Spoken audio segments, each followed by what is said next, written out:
नमस्कार, आप देख रहे हैं लिविंग इंडिया न्यूज़ सच्चाई की ताकत और मैं हूं अमर शर्मा। मेरे साथ मौजूद हैं हरियाणा के कांग्रेस के दिग्गज नेता आफ्ताब महमद, जिनका नाम बहुत बड़ा है हरियाणा की राजनीति की बात की जाए।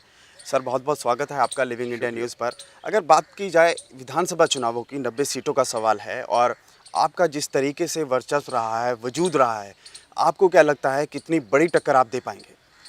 देखो, हरियाणा की जनता ने पिछले 9.5 वर्षों में जो एक विकास, एक प्रगति और जो एक अमन पसंद जो वातावरण, एक माहौल, जो एक भय का, भ्रष्टाचार का, एक डर का, एक आतंक का जो पिछली सरकारों में जो आईएनएलडी बीजेपी के समय में रहा, उससे निजात दिला के हरियाणा कांग्रेस को अपना बहुमत दिया था, 2 बार लोकसभा में और 2 बार विधानसभा में। और उसी को नींव रखते हुए और उसी विश्वास को कायम रखते हुए हमने विकास को ही अपनी धुरी माना और आज हम बहुत अपने कार्यों के बल पे कह सकते हैं कि विकास की जो एक मजबूत हमने नींव रखी है, हम इस विधानसभा चुनाव में फिर से कांग्रेस की सरकार तीसरी बार हरियाणा में बनाएंगे। लेकिन आफ्ताब जी, देखा गया है जब लोकसभा चुनाव हुए थे, काफ़ी पेचीदा वो चुनाव रहे थे। क्या कारण मानते हैं आप उस चुनावों में जो कांग्रेस पीछे पड़ती रही और जीत नहीं पाई? देखो, जहाँ तक उसकी बात करें लोकसभा की, उसमें एक व्यक्ति विशेष को इस तरीके से पेश किया गया कि वो सारी दुख है, सारी समस्याएं हैं, उनका ऐसा निवारण कर देगा जैसे उसके पास कोई जादू की छड़ी हो। एक इस तरह का पेश किया गया और उसमें काफ़ी हद तक जो है मीडिया का भी जो है बड़ा उसको सपोर्ट मिला। एक पार्टी का नहीं, एक व्यक्ति विशेष को प्रोजेक्ट किया गया और उसी का नतीजा है कि ठीक है, उन्हें बहुमत मिला बीजेपी को। हरियाणा में भी 7 जो सीटें बीजेपी की आई, लेकिन धरातल पे जो है उस हवा में ज़रूर वेव आई थी। हम नहीं समझते कि अब वो जो चीज़ें हैं, क्योंकि कहीं बाई इलेक्शन के नतीजे आए हैं, कहीं लोगों को जिस तरीके से उसमें आक्रोश उभर के आया और उन राज्यों में कांग्रेस की वापसी हुई है जिनमें 100 के 100% जो है बीजेपी का वर्चस्व। लेकिन आफ्ताब साहब, एक अच्छी चीज़ है आपके लिए, जिस तरीके से विधानसभा चुनावों का अभी उपचुनाव हुआ था उसमें काफ़ी अच्छे रिजल्ट देखे गए हैं। कांग्रेस ने भी बाउंस बैक किया है कहीं ना कहीं। बिल्कुल, कांग्रेस ने जो है अपनी जो slow and steady wins the race, मतलब किसी चीज़ को ना करते हैं, और यूपीए 1 और यूपीए 2 के जो कार्य थे निसंदेह वो जन कल्याणकारी कार्य थे और ऐसे ऐतिहासिक और ऐसे, चाहे वो किसी भी वर्ग के हो, किसानों के हों, चाहे आमजन के हो, हर एक को, गरीब के हो, सबको एक राहत देने की कोशिश करी थी। आर्थिक नीतियों को डॉक्टर मनमोहन सिंह के नेतृत्व में एक दिशा दी गई थी और देश को भी आर्थिक मजबूती जो है प्रदान की गई थी। वैश्विक मंदी जो दुनिया भर में थी, उसके बावजूद भी हिंदुस्तान में अपनी इकोनॉमी को स्टेबल किया था और उस चीज़ का ये नतीजा है कि हमारी इकोनॉमी स्टेबलाइज रही। लेकिन आफ्ताब साहब, ये भी देखा जाएगा, आप भी चीज़ को मानते हैं, कांटों भरा सफ़र रहा है आपकी। अगर कांग्रेस की बात की जाए, किस तरीके से तमाम मुश्किलात आपको सामना करना पड़ा लोकसभा चुनावों की बात की जाए, या फिर आपसी मतभेद सामने जो निकल कर आया वो भी कारण माना जाए? मैं तो ये कहूँगा, कुछ हमारे कांग्रेस के साथी थे जी, जिन्होंने मतलब उस समय दल बदल करके पार्टी को छोड़ के और उस चीज़ को, और वो पार्टी बीजेपी की खोखलापन इसी बात से है कि उनके पास कैंडिडेट नहीं थे, उन्हीं को कैंडिडेट बनाया गया। वीरेंद्र सिंह, कुमारी सैलजा इशारा करना चाहेंगे? नहीं, मैं जैसे राव इंद्रजीत की बात करूं, धर्मवीर जी की बात करूं, कौशिक की बात करूं, ये सब नेता थे जो कांग्रेस से जुड़े हुए थे बहुत समय से, और वो जब गए थे जब किसी तरह के, और ये भी जो उसी लहर का जो है इन्होंने एक फ़ायदा उठा लिया और उस चीज़ में इनको कामयाबी मिल गई। लेकिन आज मैं मानता हूँ कि ऐसी कोई ना लहर है ना कुछ है। हरियाणा के लोग अपना भला और अपना आगे का जो है उसके बारे में अच्छी तरह, भली भांति उसके बारे में जानते भी हैं और अच्छा ही फैसला जो है वो लेंगे। आफ्ताब साहब, एक शिकायत है लोगों की, वो मैं आपसे शेयर करना चाहूँगा यहाँ पर। लोग कह रहे हैं कि हरियाणा में हम कई जगह घूमे हैं, लोग ये कह रहे हैं कि खास तौर पर हुड्डा साहब ने अपने चुनिंदा इलाकों में ही विकास किया है। रोहतक की बात की जाए या औरों की बात की जाए, किस तरीके से आप इस चीज़ को जनता के सामने डिफाइन करेंगे? मैं तो ये कहूँगा हरियाणा में चहुमुखी विकास हुआ जी, मेरे क्षेत्र से, तो हम कांग्रेस का एकमात्र विधायक हैं। पड़ोस में मेरे पलवल जिला पड़ता है, जी, जी। हमारे पड़ोस में रेवाड़ी और महेंद्रगढ़ पड़ता है, फरीदाबाद और गुड़गांव पड़ता है। कोई ऐसा क्षेत्र जो है हम नहीं कह सकते जहां विकास ना हुआ हो। हमारे अपने क्षेत्र में जो है 5,000 करोड़ रुपए का पिछले 9.5 वर्षों में विकास कार्य हुए हैं। अपने आप दास्तां कह रही हैं, जो विकास के आंकड़े हैं वो कह रहे हैं। जी, जो पलवल जिला है, तो ये चीज़ें, ये जो नेता थे उन्होंने एक अपनी तरीके से उस चीज़ को पेश करने के लिए और जनता को भ्रमित करने के लिए और अपनी बात को उसके करने के लिए कि हमें ये आधार बना है कि नहीं तो हरियाणा में पूरे 21 के 21 जिलों में भरपूर विकास हुआ है। बुनियादी जो चीज़ें हैं, एक ढांचा विकास का एक मजबूती से खड़ा किया गया है और उसी के आधार पे हम हरियाणा प्रदेश कांग्रेस कमेटी जो है इस चुनाव में अपने जनता के बीच में जा रही है और हमें उम्मीद भी है कि वो विश्वास जो है हमें फिर से दे। आफ्ताब साहब, नूह के बारे में ज़रा जनता जानना चाहेगी, नूह का कितना विकास हुआ है? नूह में चाहे शिक्षा की बात कर लें, चाहे स्वास्थ्य की बात कर लें, पीने के पानी जो एक बहुत विकराल समस्या थी उसकी निजात की बात कर लें, चाहे सड़कों के इंफ्रास्ट्रक्चर की बात कर लें, परिवहन व्यवस्था की बात कर लें और जो भी सुविधाएं एक मुहैया कराई जा सकती हैं, एक माहौल जो बनाया जा सकता है उसमें काम किया गया है। और मूलभूत सुविधाओं से लेके एक मेडिकल कॉलेज तक जो है हमने यहाँ उनको शुरुआत करके, एक सफल शुरुआत करके आज ये एक फ़ख्र के साथ कह सकते हैं कि हमने जो कई हिंदुस्तान में राज्यों में जो सुविधाएं नहीं हैं स्वास्थ्य की, वो स्वास्थ्य की सुविधाएं हमने अपने ज़िले में कायम करी हैं और आज मेडिकल कॉलेज को सफल उसका संचालन हो रहा है। लाखों लोग करोड़ों रुपए की अपनी बचत से यहाँ अपना उपचार करा रहे हैं और जिस इलाके में कहा जाता था डॉक्टर नहीं है, उसमें आज डॉक्टर बनाने की जो है एक हमने मेडिकल कॉलेज के आगाज़ किया है। मुबारकबाद आपको, जिस तरीके से आपने विकास करवाया है हरियाणा में, जिस तरीके से विकास की बिसात बिछी है। लेकिन फिर भी हमने लोगों से बात की है, वो ये कहते फिर रहे थे कि मेडिकल कॉलेज जो आपने बनाया वहाँ पर डॉक्टरों का अभाव है, ख़ास तौर पर जो महिला डॉक्टर हैं उनका अभाव है। मैं एक कहूँगा कि हिंदुस्तान में डॉक्टरों की तो कमी है, हरियाणा में भी कमी है, लेकिन मेडिकल कॉलेज में हम स्पेशलिस्ट डॉक्टर को एक महीने में 35,000 रुपये फालतू देते हैं पूरे हरियाणा में सर्विस करने के लिए, सिर्फ इसलिए क्योंकि यहाँ डॉक्टर्स की रुचि कम है यहाँ नौकरी करने की, लेकिन हम कर रहे हैं। और आज बड़े फ़ख्र के साथ कह रहे हैं, चाहे इंस्टीट्यूशनल डिलीवरी की बात हो, चाहे महिलाओं की और अन्य बीमारियों की बात हो, डॉक्टर्स भी हैं, स्पेशलिस्ट डॉक्टर भी हैं और बड़ा सफल जो है हमारे जो है रिजल्ट्स आ रहे हैं, जो इंडिसेस हैं वो सारे इस चीज़ को कर रहे हैं कि हम हर एक चीज़ में जो है उसमें लोगों को स्वास्थ्य सुविधाएं हम दे पा रहे हैं। लोगों की एक और शिकायत है आफ्ताब साहब कि आपके जो नूह शहर में विकास की बात तो चलो ठीक है जिस तरीके से आप बता रहे हो, लेकिन पानी की कमी कहीं ना कहीं है। जिस तरीके से लोग कह रहे हैं कि एक टैंकर उन्हें 1,000 रुपये में मंगवाना पड़ता है और वो कितना कमाते हैं, 6 या 7,000, रोज़गार की भी कमी है, तो 3,000 एक टैंकर के हो गए। एक अगर महीने की बात की जाए तो एक गरीब आदमी अगर 3,000 इसी चीज़ पे खर्च कर रहा है तो इस तरीके से किस तरीके से चलेगा?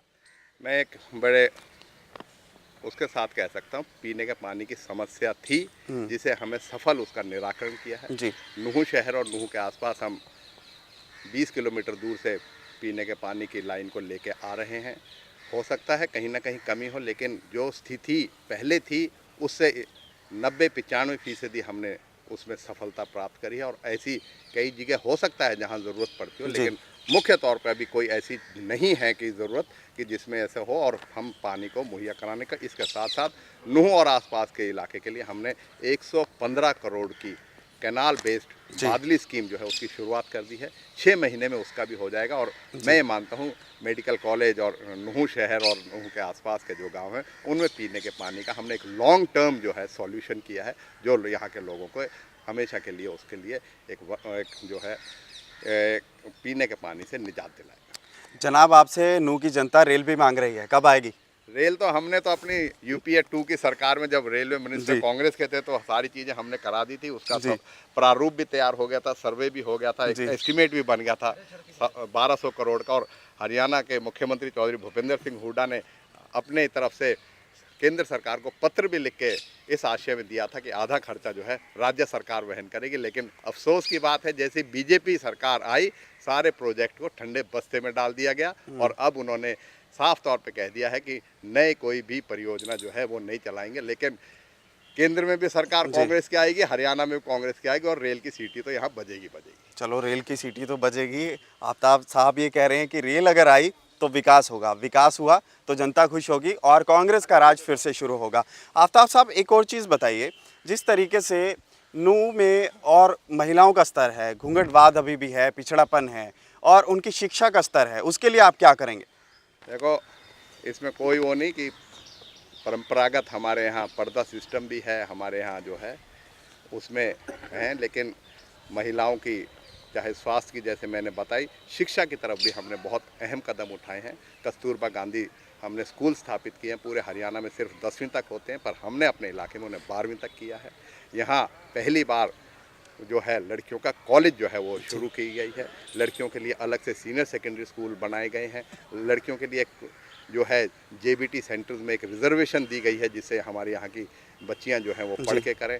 और इसी तरीके से आईटीआई में और पॉलिटेक्निक्स में हमने वर्टिकल जो है एक उसमें रिजर्वेशन रखा है, जिससे हमारी बच्चियाँ जो हैं अपने अवसर प्रदान करें उनको, जिससे वो पढ़ाई करके अपने आगे बढ़ें। और मैं मानता हूँ कि जो परंपरागत जो है हमारे तौर तरीके हैं उसमें पर्दा सिस्टम वो है रेलिवेंट है, लेकिन जहाँ तक उनको सुविधाएं मुहैया कराने की बात है, शिक्षा की, स्वास्थ्य की, उसमें हम प्रयास कर रहे हैं और उसमें उसके सफल जो है परिणाम भी आ रहे हैं। आफ्ताब साहब, बस चालकों की भी एक दिक्कत रही है बहुत बड़ी, जो प्राइवेट परमिट का मुद्दा है, उसके खिलाफ भी आप क्या करना चाहेंगे? नारेबाजी होती रही है, धरनेबाजी होती रही है। देखो, ये परिवहन महकमा जो है जी अपने आप में इसमें चुनौतियाँ थी, जहाँ तक बहुत से चालकों, परिचालकों की और अन्य स्टाफ की उनको नियमित करने की मांग थी। उनको जो है वो उस चीज़ को हमें सफल तरीके से हमने उसकी मांग को पूरा किया। और उसमें एक बात को हम बड़े दावे से कह सकते हैं कि परिवहन व्यवस्था को सही करने के लिए जो हमारे चालक, परिचालक, क्योंकि एम्प्लॉयर फ्रेंडली हमारी सरकार है, उसमें उनको जो भी राहत हमने दी वो पिछले 10-12 सालों में उनके जितने मसले जो थे, उलझे हुए थे, वो सारे किए। निजी बस परमिट का भी मुद्दा जो है वो हमारे विचाराधीन है और मिनिस्ट्रियल कमेटी उस चीज़ को स्टडी कर रही है, और जो इनके एतराज़ आएंगे उसके बारे में, लेकिन उसमें 4 चरण हैं और 4 चरण पूरे हो चुके हैं उनको निजी परमिट देने के लिए, क्योंकि ज़रूरत है कि हम निजी परमिट देके यातायात व्यवस्था को और मजबूत बनाएं, क्योंकि सरकारी जो बेड़े से उससे हरियाणा की जनता को पूरी तरीके से हम अपनी सुविधाएं जो है मुहैया नहीं करा रहे। और यही मकसद था कि हम निजी बस चालकों के साथ मिलकर यहाँ की जनता को, परिवहन व्यवस्था को और मजबूत बनाएं और बेहतर बनाएं। आफ्ताब साहब, मैंने कल बस चालकों से भी बातचीत की है, वो कह रहे हैं कि जो कच्चे कर्मचारी हैं उन्हें भी पक्का किया जाए, और जो सड़क की सुविधा है वो थोड़ी दुरुस्त की जाए, और तमाम चीज़ें हैं जो सुख सुविधा है वो उनको चाहिए। बिल्कुल, हमने नियमित कर दिए हैं उनको। कोई अब परिचालक जो है, कोई पहले दिन से ही रेगुलर जो है वो लगाया जाता है, किसी को अब और राज्यों के भांति उसमें प्रोबेशन पीरियड जो है हमने उसमें वो कर दिया है।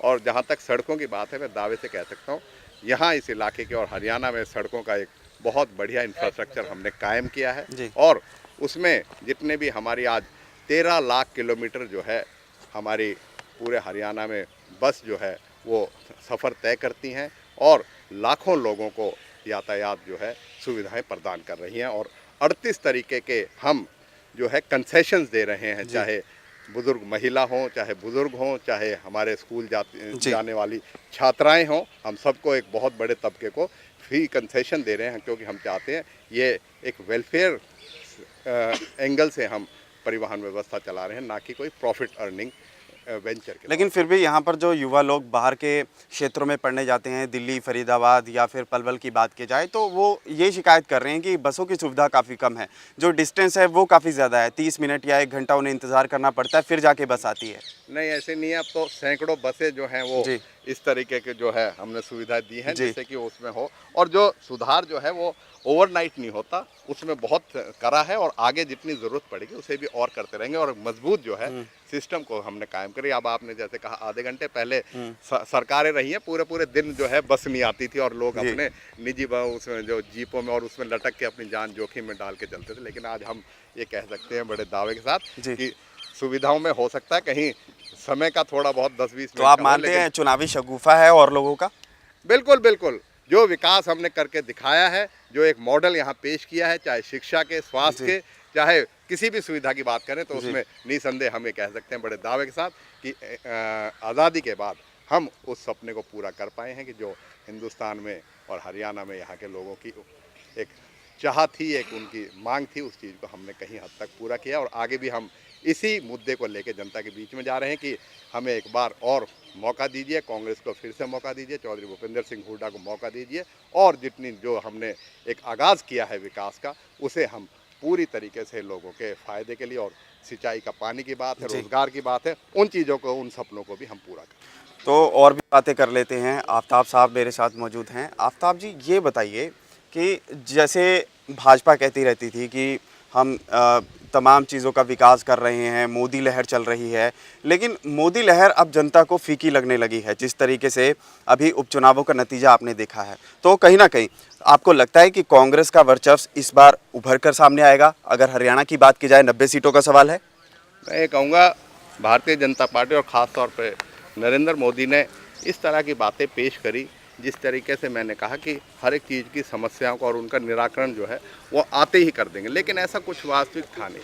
किसी चीज़ को कोई ऐसी पॉलिसी को जो है रिवर्सल नहीं हुआ, जी। किसी चीज़ का ऐसा कोई नहीं हुआ, कोई ऐसी जो है आप लोगों जी। के सामने नीति नहीं आई। महंगाई की बात करें जी। तो महंगाई और बढ़ी। जी। रेल किराए जो आज तक नहीं बढ़े थे वो इतने बढ़े जितने पिछले 30 सालों में नहीं बढ़ा। इसी तरीके से और जो चीज़ों का कहा गया था, काले धन का कहा गया था, वो वहीं का वहीं, वो चीज़ें अब पेश तो करी बाबा गई थी। रामदेव भी नहीं दिख रहे हैं। अब तो वो कैसे दिखेंगे? उनका एक जो मकसद था उसमें साजिश में जो था उसे करके अपना कर लिया किसी चीज़ का। अब तो जी। कहीं लोकसभा टिकट दिलाते हैं, कहीं विधानसभा टिकट दिलाते हैं। अच्छा। अब उन्हें जनता की बात नहीं, किसी चीज़ की एक पॉलिटिकल इंपॉर्टेंस की बात थी, जिस चीज़ को उसका उनका मकसद था। मैं तो ये कहूँगा, इतने सपने और इतने झूठ जी। और उसके ऊपर आधार पे आई थी, निराशा होनी ही थी, और उसी का नतीजा है कि आज जो है ना लहर दिखती है, ना बीजेपी की कहीं बात दिखती है, ना लोग उनके ऊपर विश्वास कर रहे हैं। आपके दिग्गज नेता ये भी कहते रहते हैं कि बीजेपी जो इस वक्त विकास की बात कर रही है या विकास के कामों का ऐलान कर रही है, वो कांग्रेस की देन थी। कांग्रेस ने उन सब चीज़ों को इम्प्लीमेंट किया और ये लोग उसकी कॉपी कर रहे हैं और पेश कर रहे हैं जनता पर। बिल्कुल सही बात है। जम्मू में ट्रेन जो है ओवरनाइट नहीं हो सकती थी, जी। रातों रात नहीं हो सकती थी, वो परियोजना यूपीए की थी। मंगलयान पे जो यात्रा करेगी उसकी भी एक लॉन्ग टर्म वो थी, जिसको पूरा किया गया है। इसी तरह के जो हमारे नेवी में जो वो शुरुआत करेगी वो भी एक चीज़ें थी। वो चीज़ें बहुत दिनों से शेप अप कर रही थी, और उन चीज़ों का ये है, आज उद्घाटन बेशक कोई करते, लेकिन उसमें जो समय लगा है, जो पैसा लगा है, जो एक सोच थी, वो यूपीए 2 की और कांग्रेस की थी, जिसको हमने पूरा किया और देश को मजबूत करने के लिए कदम उठाए थे। लेकिन ये विधानसभा चुनावों में अभी भी वो बात निकलकर बार बार सामने आ रही है कि भेदभाव का आरोप है।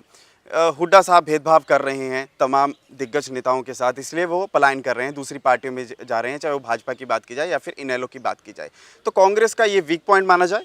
नहीं, मैं मानूंगा एक आध नेता को छोड़ के बाकी टिकट के एस्पिरेंट्स हो सकते हैं जो गए हैं, नहीं तो बाकी ऐसा कोई मतलब कांग्रेस से ना पलायन हुआ है, ना किसी तरह का वो हुआ है। और पार्टियों के ज़रूर हम कह सकते हैं, आईएनएलडी के जो 30-30, 40-40 साल से कई बार विधायक थे, कई बड़े वरिष्ठ नेता थे, वो ज़रूर दूसरी पार्टियों में गए। लेकिन कांग्रेस एकजुट करने के लिए क्या कर रही है इस वक्त? कांग्रेस एकजुट होकर सबसे पहले तो माननीय श्रीमती सोनिया गांधी जी ने ये जी। स्पष्ट कर दिया है कि कांग्रेस का नेतृत्व चौधरी भूपेंद्र सिंह हुड्डा के जिम्मे रहेगा, और वही अगले मुख्यमंत्री होंगे। एक कांग्रेस पार्टी ऐसी है हरियाणा में जिसने अपने मुख्यमंत्री का ऐलान करके चल रही है। बाकी विपक्ष पार्टियां जो है इस मुद्दे पे या तो गौन हो जाती हैं या वो गोलमोल जवाब देती हैं, कोई स्पष्ट जो है जवाब जो है नहीं दे पाती। वो सिर्फ इसलिए क्योंकि उनके पास ना कैंडिडेट है ना कुछ है, सबको वो इस चीज़ का सपना दिखा के मतलब वोट लेना चाहती है, जिससे कि लोग जो है उसमें दे दे। अगर किसी का नाम प्रोजेक्ट करते हैं तो उन्हें लगता है कि खतरा हो सकता है, क्योंकि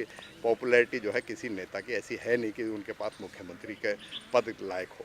लेकिन विपक्षी जो पार्टियां हैं वो ये भी कह रही हैं कि कांग्रेस अभी अपनी सूची तक नहीं तैयार कर पाई है, तो देरी कहीं ना कहीं हुई है। तो आपको नहीं लगता कि चुनावों के माहौल के हिसाब से पहले लिस्ट जारी होनी चाहिए थी? चरणों में ना करके अपना जो है इकट्ठी एक लिस्ट निकाली, और उसमें जो हमारे सभी प्रदेश के और जो सीईसी ने जो फैसले किए नेतृत्व ने, वो एक बार किया, और समय रहते ही वो लिस्ट अनाउंस हुई। रूलिंग पार्टी है, इसलिए ज़्यादातर हमारे विधायक थे जो फिर से रीनॉमिनेट हुए, तो इसलिए ज़्यादा कोई तो काफ़ी मंथन हुआ है, आप इस बात को मानते हैं? बिल्कुल, हर एक चीज़ में मंथन भी हुआ, हर एक चीज़ में जो है जो भी विनेबिलिटी एक बहुत बड़ा फैक्टर था, लॉयल्टी एक बहुत बड़ा फैक्टर था, जिसकी वजह से हमने पार्टी ने इस जो है अपने टिकट वितरण में फैसले लिए। अगर पहले की बात की जाए, गुड़गांव सीट से भी अगर आप वहाँ पर खड़े होते तो वहाँ पर नतीजा आज कुछ और होता। वो मलाल कहीं ना कहीं उस बात का रहता है आपके जहन में? नहीं, ऐसा है, पार्टी जो फैसला करती है, जी। हमने पार्टी के आदेश मानने हैं। पिछले 18-20 वर्षों से हम पार्टी के लिए सक्रिय तौर पे और अपनी पूरी तरीके से जी। लॉयली हम जो है सर्व कर रहे हैं, और जो पार्टी का फैसला होता है उसी फैसले को हम मानते हैं, और ये तो पार्टी नेतृत्व का है। अब नहीं तो आगे मौके मिलते रहेंगे, जी। राजनीति में कार्य करते रहेंगे, लोगों के बीच में करते रहेंगे, तो इस चीज़ का लेकिन अक्सर लोग कहते हैं आप खफा भी थे। नहीं, मैं कपा नहीं था, मैं तो किसी हमने सक्रिय तौर पे अपने प्रत्याशी के अपने उनको समर्थन लेकिन दिया। आफ्ताब साहब, जिस तरीके से लोकसभा चुनाव हमने देखे, अब विधानसभा चुनाव हैं, प्रचार और प्रसार की कमी रही थी लोकसभा चुनाव में, वो कमी भी रही थी, तो उस चीज़ को अब विधानसभा चुनाव में किस तरीके से पूरा किया जाएगा? नहीं, पूरी तरीके से जो है कैंपेन कमेटी बनी है, सारे नेता सक्रिय हैं, सब ऑब्जर्वर्स की ड्यूटी लगी है, कैंडिडेट सारे सक्रिय हैं, और मैं मानता हूँ प्रचार और प्रसार, क्योंकि हमारे पास तथ्य बहुत है, कहने को बहुत कुछ है। हमने जो विकास की आधारभूत एक नींव रखी है, उसके बलबूते पे हमारे पास जनता के बीच में जाने का जो है पूरा हमारे पास हमारे पास तथ्यों के साथ पूरी एक फहरिस्त है। हम जन कल्याणकारियों की जो हिंदुस्तान में किसी राज्य में नहीं हुई है, ऐसे ऐसी हमारे पास जन कल्याणकारी नीतियाँ हमने आगाज़ की हैं, और हर एक वर्ग को, चाहे हर एक समाज हो, हमने एक कोशिश करी कि उसको राहत दी जाए, चाहे किसान वर्ग है, चाहे हमारे व्यापारी वर्ग है, चाहे हमारे कर्मचारी वर्ग है। एक ऐसा वातावरण कायम करने की कोशिश करी कि जिससे सौहार्दपूर्ण तरीके से हम विकसित हो सके, और हरियाणा को एक मजबूत जो है रोल मॉडल की तरह ग्रोथ का एक जो मॉडल है उसे पेश कर सके। लेकिन हमने देखा था लोकसभा चुनाव जब हुए थे, पंजाब का एक उदाहरण देता हूं मैं आपको, वहां पर सोनिया गांधी और राहुल गांधी एक दो बार ही गए होंगे, और मोदी साहब कई बार आए, और शिरोमणि अकाली दल ने भी पूरी जान झोंक दी उसमें। लेकिन हरियाणा के जो विधानसभा चुनाव हैं, यहाँ पर क्या कोई आने वाले समय में कोई यहाँ पर बड़ा ऐलान हो सकता है, या बड़े नेता यहाँ पर आ सकते हैं, रैली का कोई प्लान है? प्रचार के लिए तो हमारी शीर्ष नेतृत्व सारे आएंगे, श्रीमती सोनिया गांधी, राहुल गांधी जी, डॉक्टर मनमोहन सिंह, और सभी हमारे जो देश के नेता हैं, आसपास के पड़ोस राज्यों के नेता हैं, सभी आएंगे, और हमारे जो है एक विधिवत तो प्लान से एक उन सब की रैलियाँ भी कराई जाएंगी। और हरियाणा में श्रीमती सोनिया गांधी कई बार चुनाव प्रचार के अलावा वैसे हरियाणा के विकास में दिलचस्पी, चाहे स्वास्थ्य की बात हो, चाहे किसी की बात हो, हमेशा दिलचस्पी रखती है, और इन्हीं बातों को आगे बढ़ाने के लिए एक जो वो है, अब की बार चुनाव में भी वो बिल्कुल पूरी तरीके से यहाँ प्रचार के लिए, प्रसार के लिए, और कार्यकर्ता का मनोबल बढ़ाने के लिए। बीजेपी की नेता आप पर ये आरोप लगा रहे थे कि जो कांग्रेस है वो विचारधारा में उनकी कमी है, विचारधारा उनकी बदल गई है, मतभेद हैं, और इसका जो नुकसान है वो विधानसभा चुनावों में भी देखा जाएगा। कांग्रेस की विचारधारा आम लोगों की भलाई के लिए है, गरीब और कमज़ोर वर्गों को उत्थान के लिए है, ना कि किसी आरएसएस के से लेके उस चीज़ का मतलब अपनी विचारधारा को लेके करती है। हमारी एक इंडिपेंडेंट एक आइडियोलॉजी है, और आइडियोलॉजी इतनी स्ट्रांग है कि हमने हिंदुस्तान में पिछले आज़ादी के बाद से एक हिंदुस्तान को मजबूत हिंदुस्तान बनाया है, एक जो सफ़र विकास का है। आसपास के देशों से जब उसका मुकाबला करें, निसंदेह तो फ़ख्र होता है कि हरियाणा, हिंदुस्तान ने जो तरक्की करी है और आगे बढ़ा है। लेकिन फिर भी ये कांग्रेस है, ये 60 साल राज कर चुकी है पहले, जिस तरीके से हमने देखा है, गांधी परिवार रहा है, वही परंपरा चलती रही है, तो परंपरा को भी बदलना ज़रूरी था कहीं ना कहीं, और चेहरों को उतारना ज़रूरी था, चाहे वो मुस्लिम चेहरा हो या फिर कोई और चेहरा हो। देखो, ये फ़र्क पड़ता उस चीज़ का। बुनियाद वो है जी। नरसिम्हा राव कांग्रेस के प्रधानमंत्री रहे, डॉक्टर मनमोहन सिंह 10 वर्षों तक हिंदुस्तान के प्रधानमंत्री रहे। बेशक राज तो भारतीय राष्ट्रीय कांग्रेस का था, तो ये जो है कहना कि गांधी परिवार एक आइडियोलॉजी है, और निसंदेह गांधी परिवार में कांग्रेस के जो कार्यकर्ताओं और नेताओं की एक आस्था है, इस देश की लोगों की आस्था है, और ये कह सकते हैं कि हम गांधी परिवार एक जो है कांग्रेस की विचारधारा को आगे बढ़ा के हर जो मुद्दे हैं, जो कमज़ोर वर्ग हैं, जिस चीज़ के लिए कांग्रेस का एक गठन हुआ था, उसको आगे लेके चल रही है। और जब भी ये जो विश्वास है लाखों करोड़ों कांग्रेस जन का, वो श्रीमती सोनिया गांधी और राहुल गांधी की। आफ्ताब साहब, गुड़गांव का अहम हिस्सा था पहले मेवात, अगर मेवात की बात की जाए, आप मानते हैं इस चीज़ को? अगर गुड़गांव को खास तौर पर अगर ना देखा जाता, उसका विकास ना होता, जिस तरीके से वहाँ पे बिल्डर्स आए, प्लॉट्स बिके, ज़मीन का अधिग्रहण हुआ, वो भी एक बड़ा कारण है। अगर यही चीज़ यहाँ मेवात में भी हो जाती तो स्थिति कुछ और हो जाती यहाँ पर। नहीं, ये इसमें कोई दो राय नहीं कि नज़रअंदाजी हुई, और उसमें गुड़गांव को तरजीह दी गई, क्योंकि उसकी दिल्ली से बहुत नज़दीकी थी।